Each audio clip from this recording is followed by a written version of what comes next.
Detroit, the automotive capital of the world.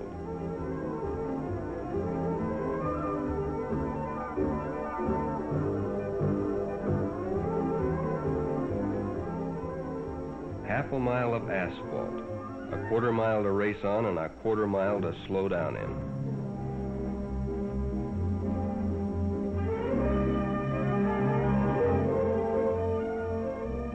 Thousands of people, but with one idea, one dream, to build a hot rod that is swifter than any other hot rod in its class. The test of one car against another to determine the lowest elapsed time. That's drag racing, and this is the king of all drag races, the Nationals. So, here we are, 500 horsepower ready to push me down that quarter of a mile in less than 10 seconds. You don't drive, you aim. You aim and try to keep it straight. It's like threading a needle at a quarter of a mile, but it's really living. So let's see how it all began. I guess everybody has his Shangri-La. For us, it's drag racing. I say us because it takes a team to build and race a top contender. The happy hours of a man's life are spent creating something. Some people paint, others write. Some design a rocket to the moon. But for us, it's trying to build a machine that'll cover a quarter of a mile quicker than anything else on four wheels.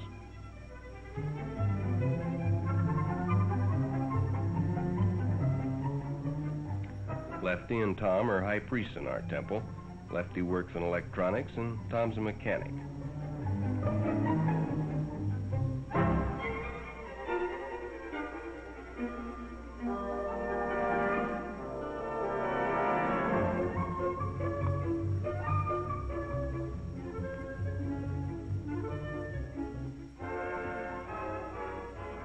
And there's the High Llama, Jim Nelson. He's the engineer.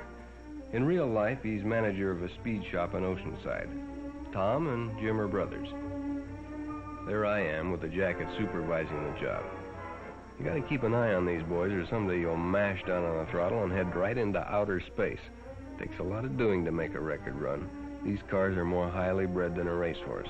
In fact, this is probably the most specialized type of machinery in the automotive world.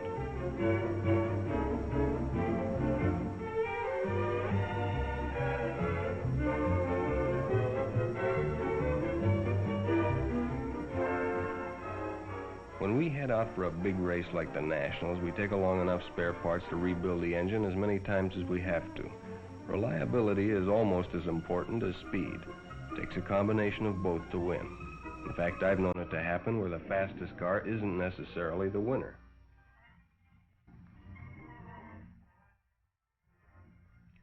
There's at least one chowhound in every group. Nick was ours. Nick and Mike had farther to come than we did, so we set up a rendezvous. Safer to travel by caravan, more fun too.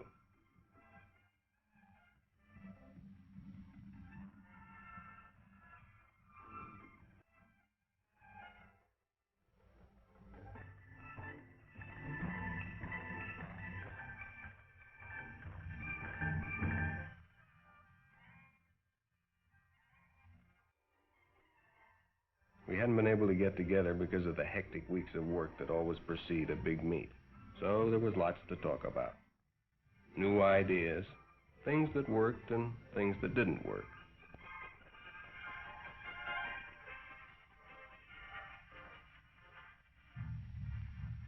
The Dragliner was our last year's winner. Nick purchased it when we built the Dragmaster. Mike and Nick were running it this year. It's a long haul from California to Detroit, so Lefty broke up the powwow and we got underway.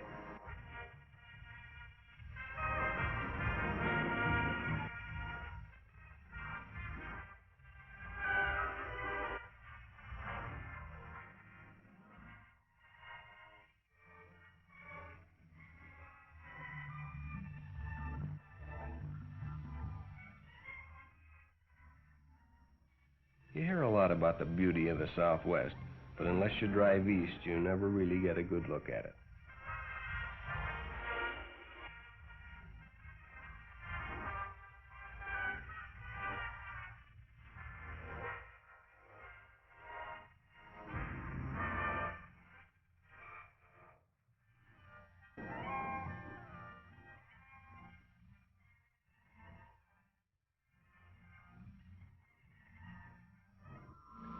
Found a great barbecue place in Amarillo. And of course, Nick was the first one in and the last one out. You wondered where he put it all until you looked down and saw those size 14 shoes.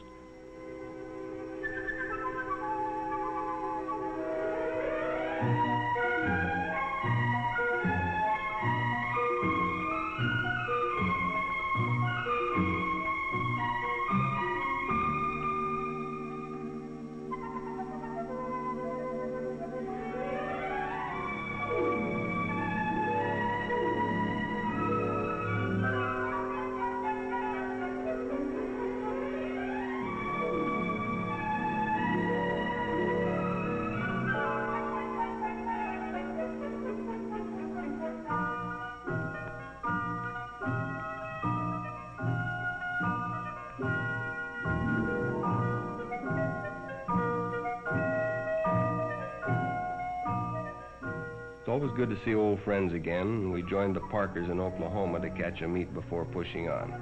Give us a chance to work out the bugs and get the cars in top tune before arriving at the Nationals.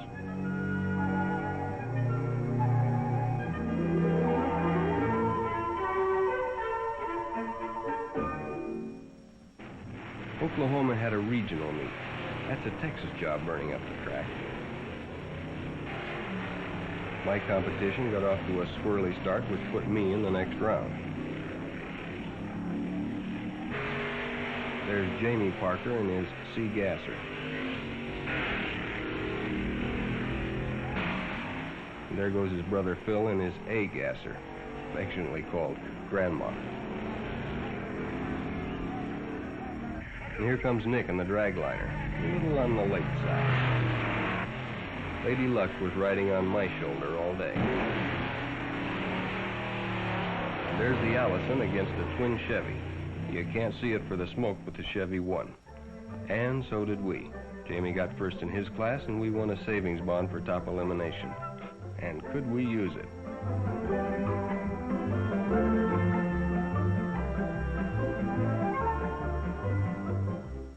All work and no play could make drag racing a very dull sport.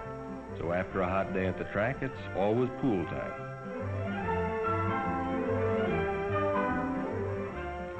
By the time we left Oklahoma, we had quite a caravan. 2 cars, a pickup, a rig, and 5 hot rods.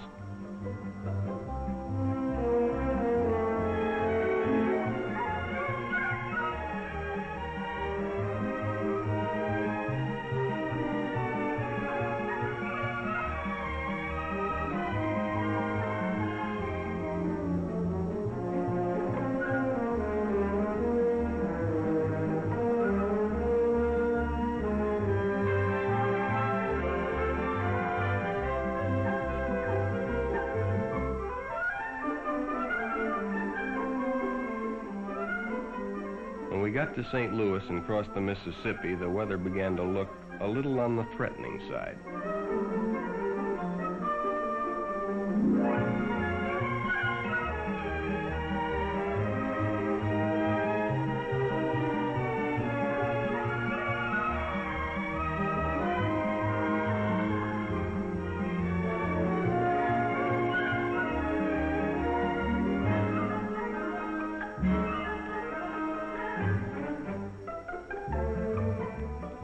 And in Illinois, the storm broke. From there to Detroit, it was solid.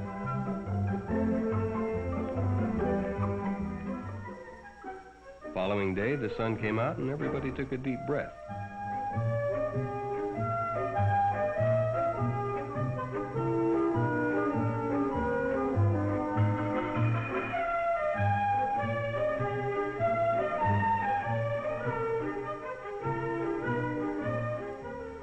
Even so, we almost lost the whole day unpacking everything and getting it dried out.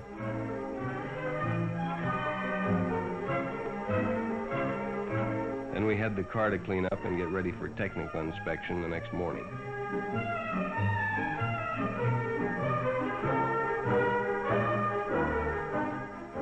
All cars must pass a thorough technical inspection by representatives of the National Hot Rod Association. The association's rules have been responsible for setting and keeping the high standards of safety so typical of modern hot rodding. Classes are divided according to body types, engine size, and weight of car.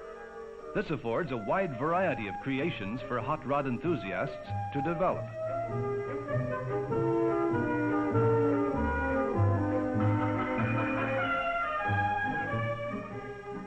The check chart system is used, and each contestant's car must pass all requirements before he is allowed on the drag strip.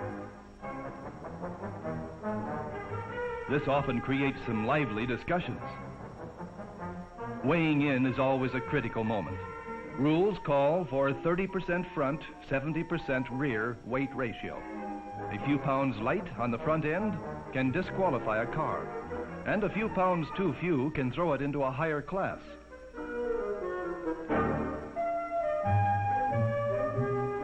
After technical inspection, the crew transports the car to the pit area, where a thorough tune-up is done before their first run.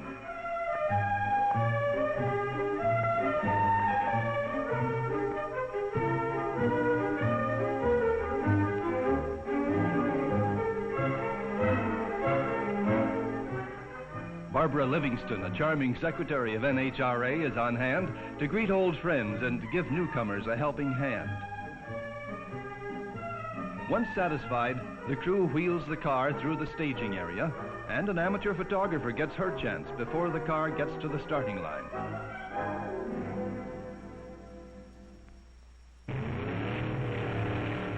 Now it's time for the crew and the driver to test the car and the track. The first days of the meet are strenuous and exhausting. The track is in continuous use by contestants, making test runs in time trials. All classes participate, and crews make run after run, trying to get their cars in perfect tune.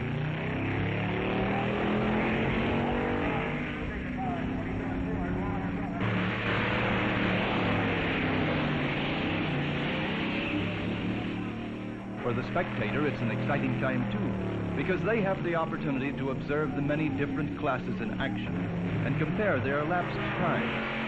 It is not at all unusual for the meet's best elapsed time to be set during the time trials.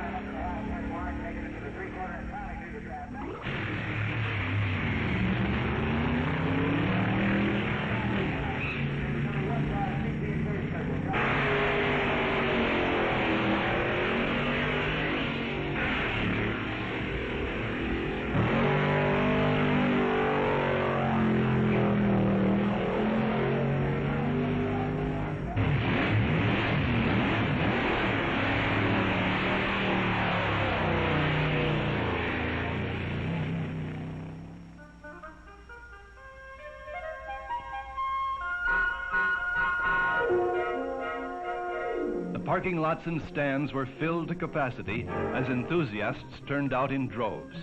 Hot rodding has really come of age in the last decade. Since 1950, the sport has grown from only 2 active strips to the present colossal number of more than 250. This group from Washington represents the best in cooperation. Father drives, and the whole family acts as crew.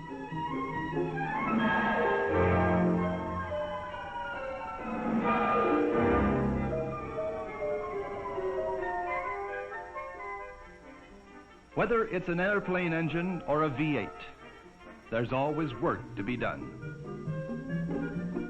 And a cool drink hits the spot on a hot day.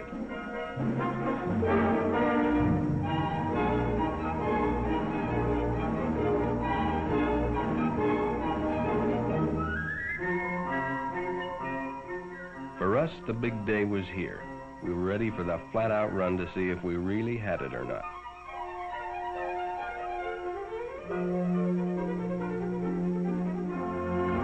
We checked with Champion and make sure we had the right heat range.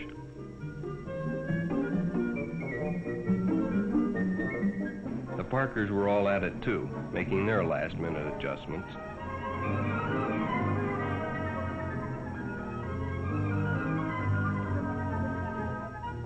A word with one of the toughest competitors, Chuck Jones, of the Sidewinder crew from Long Beach, California. And then we were ready to take her down to the line.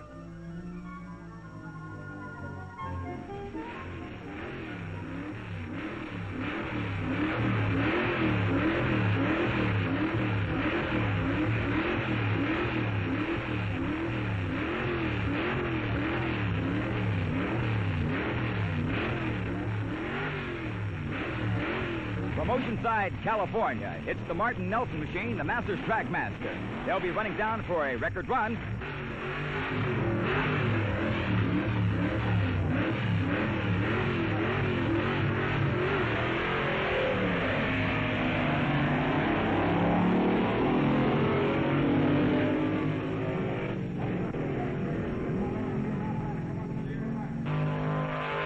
Countertap with top elapsed time on our Crondeck clocks, a 9.12. 9.12 seconds. The Nelson Martin machine, the Masters Dragmaster.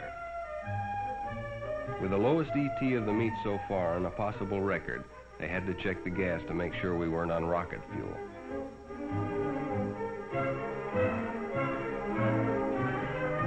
I felt mighty good on the trip back to the pits.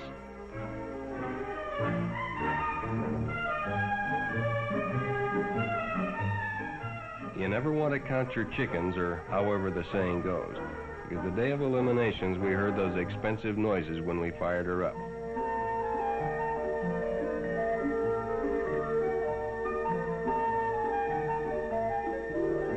Nick was a big help. He ate as usual.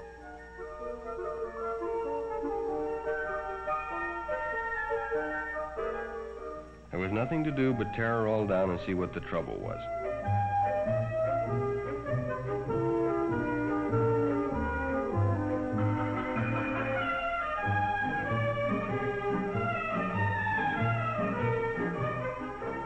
It turned out to be a twisted cam lifter, so we dropped the pan, pulled out the cam, and got at it from the lower end.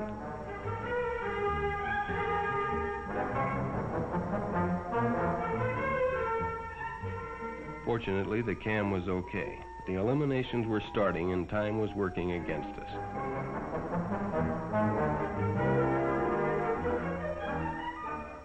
The 1959 National Championship drag races, the scene, the Detroit Dragway, Detroit, Michigan. We have competition coming from as far south as the Panama Canal Zone and as far north as the Canadian area, from the east coast to the west coast. 2 cars in the C gas class. Jamie Parker on the power side.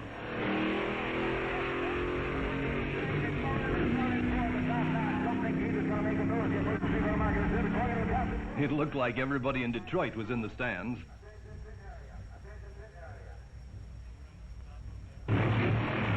Bill Parker in his A-gas coupe against Bill Waddell.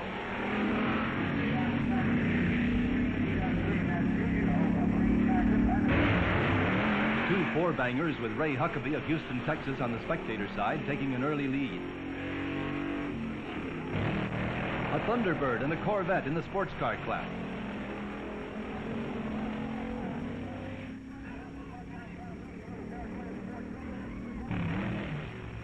Two Chevy sedans vying for class honors.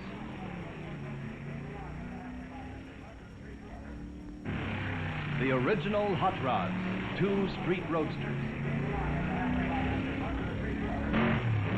An Austin against a Fiat in the altered coupe class. The Cotton Pickens Special from Arizona taking the lead in the modified roadster class. In the competition coupe class, Nike and Veselka's last year's class winner blows up and loses to Robert Andrews of Ohio. Bernie Partridge in Misfortune from California gets a good start in the modified roadster class. With only minutes left, we got her buttoned up and down to the staging area.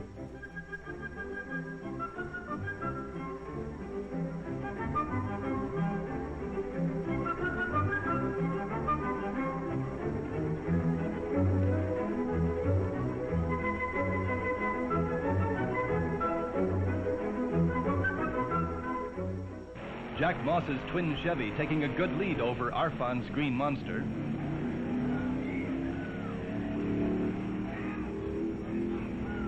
Tex Ishimaru taking an early lead in his A dragster. And the very beautiful Misfire III, a blown Chrysler dragster from California on the spectator side. Two blown A dragsters getting off to a good start.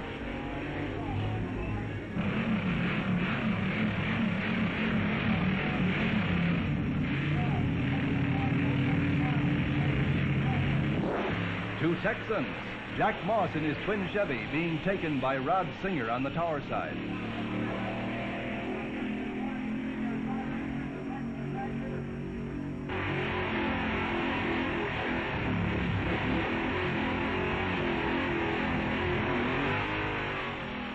Dode Martin in the Dragmaster, losing to Tex Ishimaru.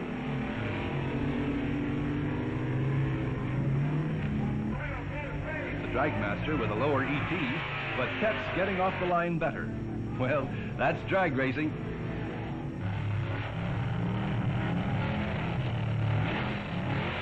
Herman Moser in his Ramrod getting off to a slow start.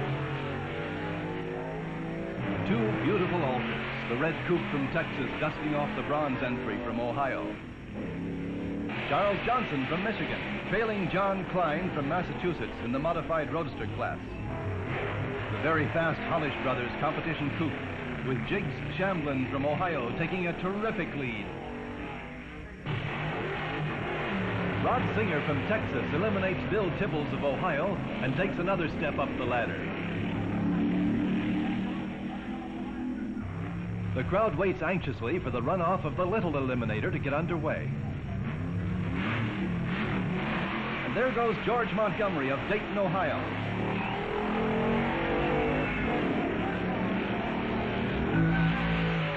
The winner with hood flying. Otis Smith of Ohio, A Roadster class winner, takes on Gabby Bleeker of Illinois, A altered winner, to win Middle Eliminator.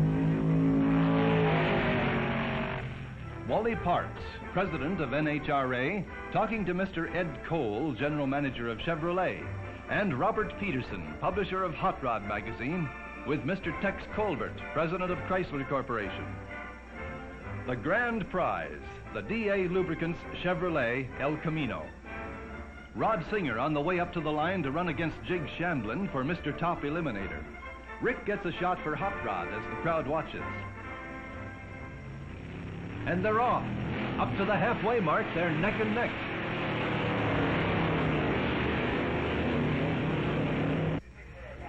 And coming into the traps is Rod Singer way out in front. Bad luck for Jig Shamblin, who dropped the clutch in the Hollish Brothers' beautiful competition coupe.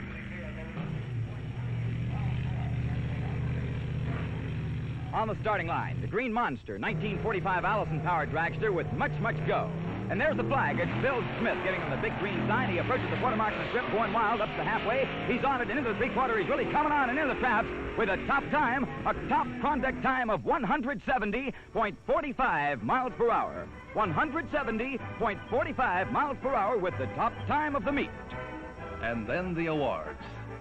The trophy for traveling the greatest distance to the Nationals, accepted by Mike Bamber. The award for the best appearing car and crew goes to Darrell Zimmerman of Colorado.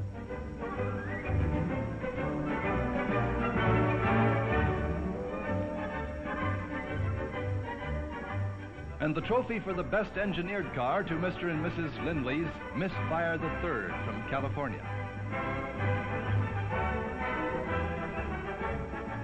Wally Parks presents the Eliminators Trophy in the sports car class to Jack Horsley, Jr. of Miami, Florida, who won in his Lincoln-powered Devon.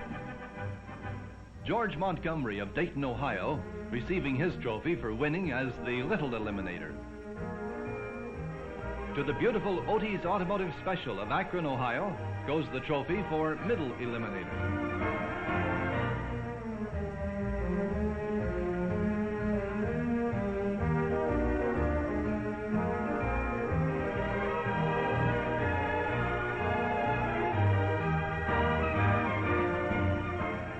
Martin Nelson Dragmaster was considered, in the judge's opinion, the safest constructed car of the meet.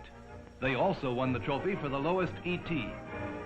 Wally Parks beckons to the crew of the Green Monster to share honors with Art Arfons for establishing a new top speed record on gas of 170.45 miles per hour. And here comes the Singer Miller car being pushed back to the winner's circle. The car that won the meet.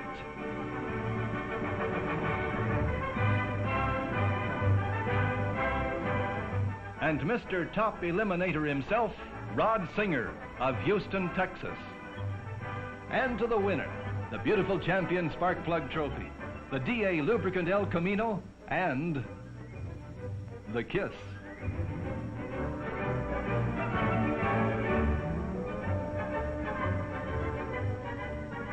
And so another Nationals draws to a close. Records have been set and broken, ideas have been exchanged. Enthusiasts will return to garages and workshops to create new machines that will go a little faster and get from here to there in a little less time. For this is the story of ingenuity in action.